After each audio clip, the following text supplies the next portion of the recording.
Chapter 7 and the fragmentation in jazz continues.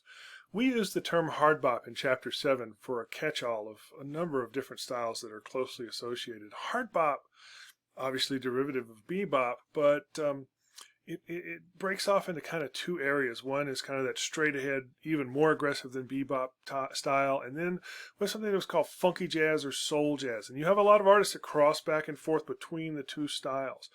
Start with the Jazz Tet, one of my favorite early hard bop tunes, kind of a shuffling, funky soul groove called Killer Joe. It's just a catchy tune. And then Clifford Brown, one of the most aggressive of the hard bop players, tragic loss, so many sad stories in jazz, and his is one of the worst. He was killed in a car accident when he was still in his 20s. What he would have done had he lived.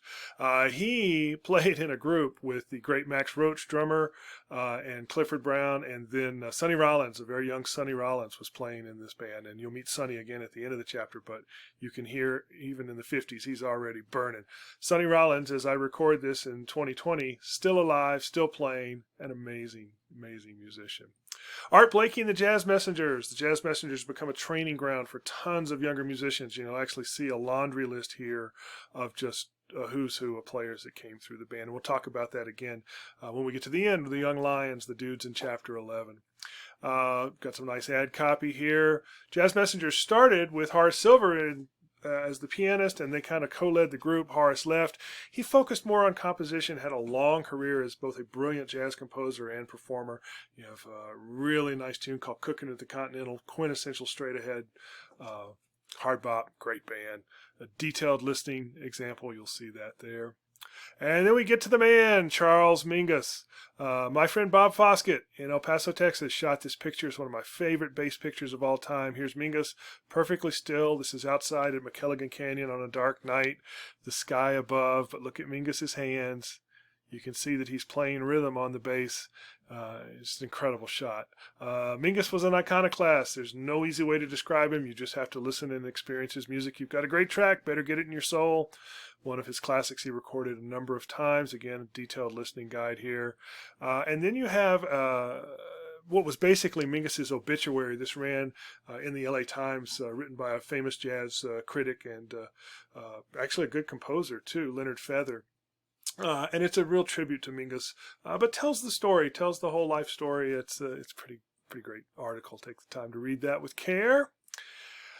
Wes Montgomery, another sad story. We lost him far too soon, a pioneer of jazz guitar in the hard bop style, and he sometimes worked with this keyboard player, the great Jimmy Smith, on the Hammond B3 organ. Notice the two keyboards here. Notice the little things there that these are drawbars. You can pull and push them and change the timbre of the instrument.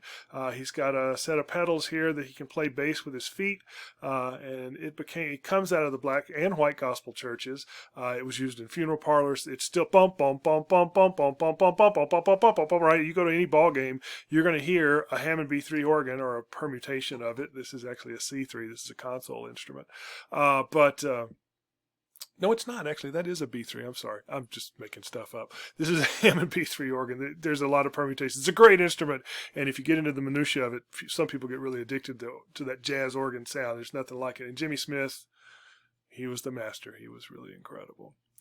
You've got a recording that features both Wes and Jimmy from one of their duo albums. It's called OGD, Organ, Guitar, and Drums. This was sometimes also called Road Song, so it had a couple of different titles.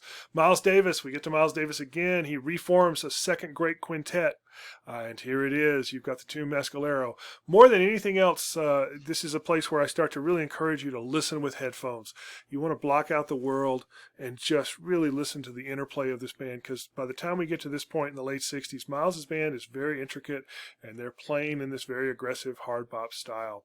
John Coltrane goes off on his own after Kind of Blue and a few other things with Miles, and he becomes a very aggressive hard bop player. He develops something called sheets of sound. It's a technique where he just the notes rain down on you. Quintessential hard bop, straight ahead tune called Giant Steps. Again, you've got a very detailed listening guide there for you. And then an even more aggressive tune called The Promise. Again, I highly recommend headphones for this to just hear all the intricacy and the way the musicians interplay. It's pretty telling.